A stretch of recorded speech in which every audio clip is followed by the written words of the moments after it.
Greetings, dear friends, fellow programmers, and those aspiring to be. Welcome back to Marko Coding Academy. I would like to discuss a very useful topic indeed today.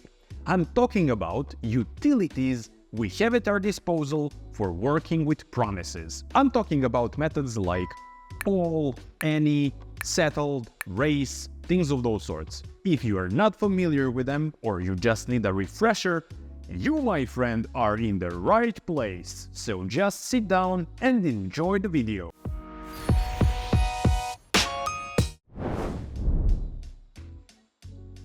Okay, now that we got the fact out of the way that you are interested in this kind of topics, I would like to ask you a question. Have you ever encountered a situation where working with asynchronous operations is a living nightmare? Because you need to handle multiple tasks and you need to handle them in the right exact order, and you basically need to be very well informed about their execution. Because if you did experience these issues, I can only say welcome to the club, my friend, because I went through all of it and I know that these methods that we're about to discuss and learn about are going to be a lifesaver. Because in JavaScript, working with multiple asynchronous tasks at the same time feels like it's impossible to manage. It feels like you need the superhero powers in order to be able to handle everything properly. So if that is the case, I would like to use this opportunity to introduce you to a set of superheroes of JavaScript. I'm talking about Promise.all, Promise.race, Promise.any, and Promise.all Settled methods. They're all superheroes with special powers that you, my friend, are supposed to utilize. The first method we will be talking about is going to be Promise.all. So what this method does is it allows us to handle multiple tasks concurrently at the same time, which means that you will create a list of promises and just use Promise.all method on them, and when all of them are resolved, and they will be resolving at the same time, so not sequentially one after another, which is a common scenario, they will be executed all at the same time, their execution will get started at the same time, and when all of them are resolved, that is the moment when this entire method, Promise.all, is going to give us a resolution to a promise. So let me not keep blabbing on about this. Let us jump to our IDE, where I will show you what I was trying and struggling to explain right now. Let's go. And here we are. As you can see, I have prepared a set of 3 different promises that we will be working with in this example. As you can see, the first one is a simple timer which is going to count 100 milliseconds, and it will basically resolve at that point and send a parameter foo as a result. So besides that one, we have Promise.2, which will resolve with a value 3, and finally we have a promise number 3, which is just a number. Let us see how Promise.all method works and what is going to be happening in our code here. What we have done here is we have created an array and put all 3 of our promises in that array. And we have utilized Promise.all method, and in braces we have provided the 3 promises that we want to wait and invoke concurrently.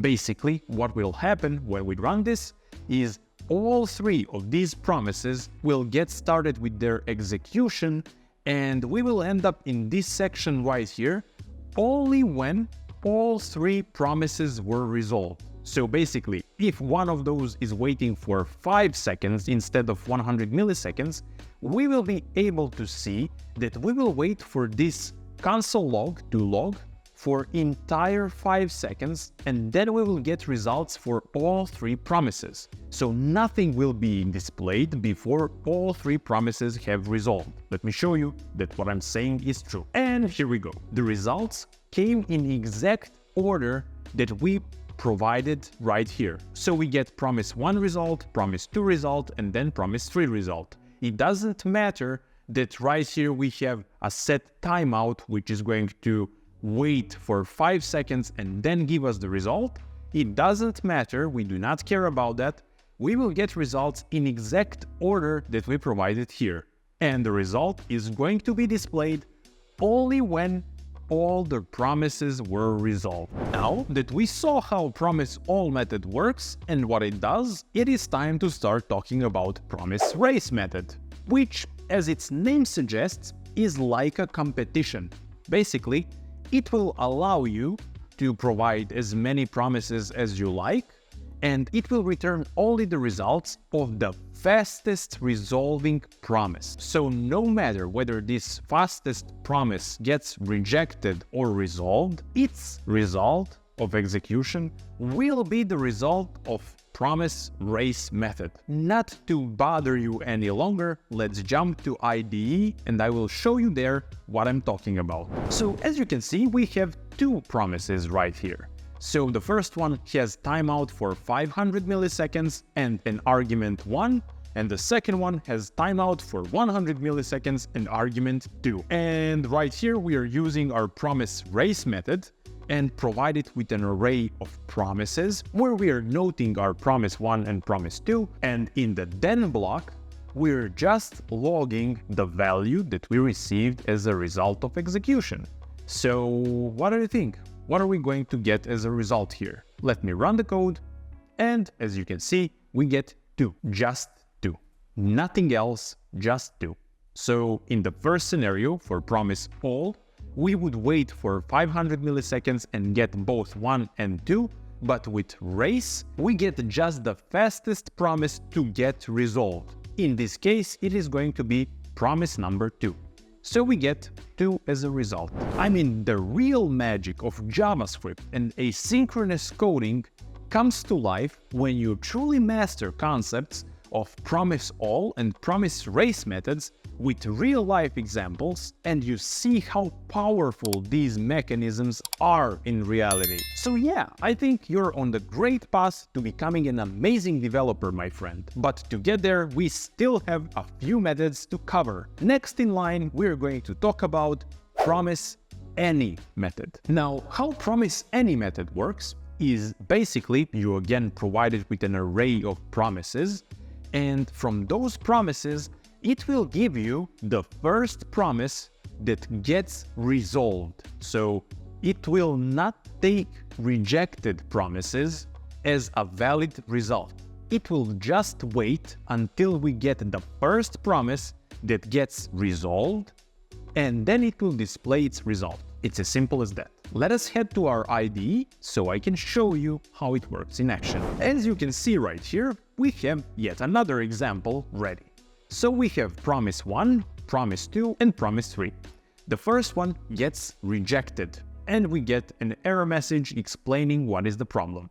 Then the second one gets resolved, but after 100 milliseconds, and the message is promise2 resolved.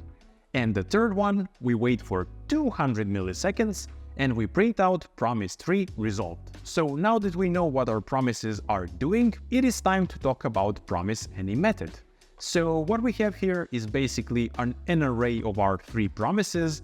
We also have a then block where we are just going to log the value we receive from our promises.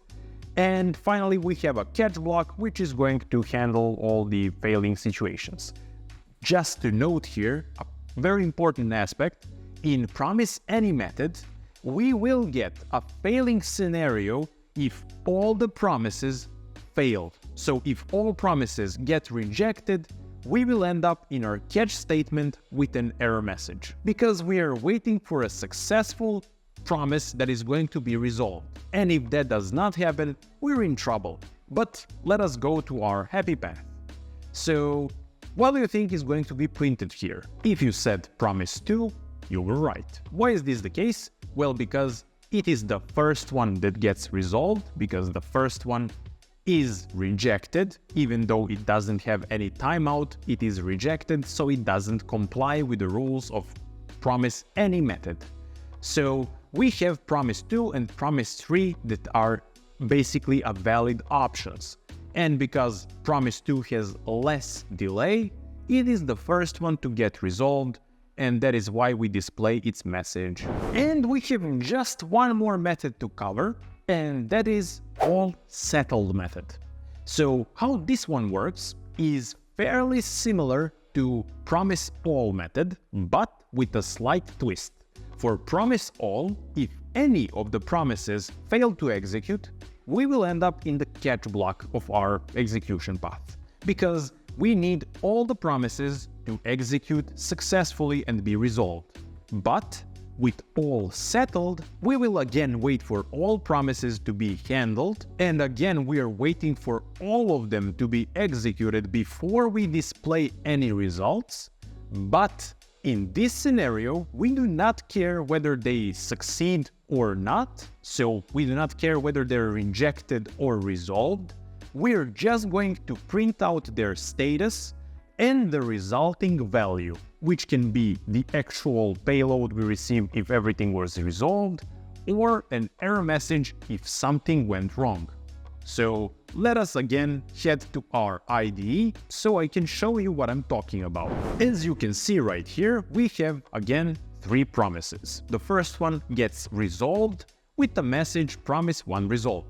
The second one gets rejected with a message Promise2 rejected, and the third one gets resolved with a timeout of 100 milliseconds, and then we receive Promise3 resolved. After that, we are invoking our all-settled method, providing it with all 3 promises, and we have a then statement inside of which we are iterating through all the promises and their respective results, and we're just logging those results. Let me run the code and show you what is going to happen. As you can see, for each promise, we are getting an object as a result, and this object contains a status and a value for scenarios when the promise was resolved, and the reason when the promise was rejected.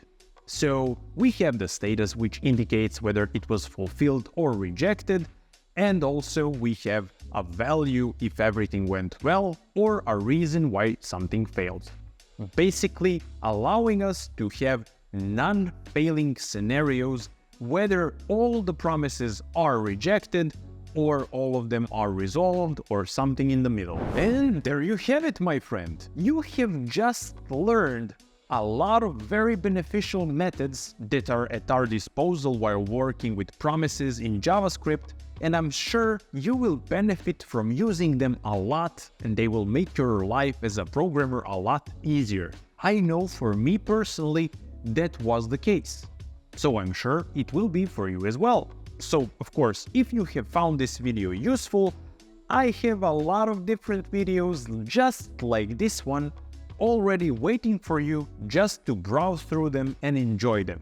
So I invite you to do just that, and you might also consider subscribing to the channel, because I do my best to cover many very beneficial topics that I personally have struggled to find, learn, understand, or figure out on my own while growing and working as a developer. So until the next video, I would like to thank you for watching and wish you an amazing day. Happy coding!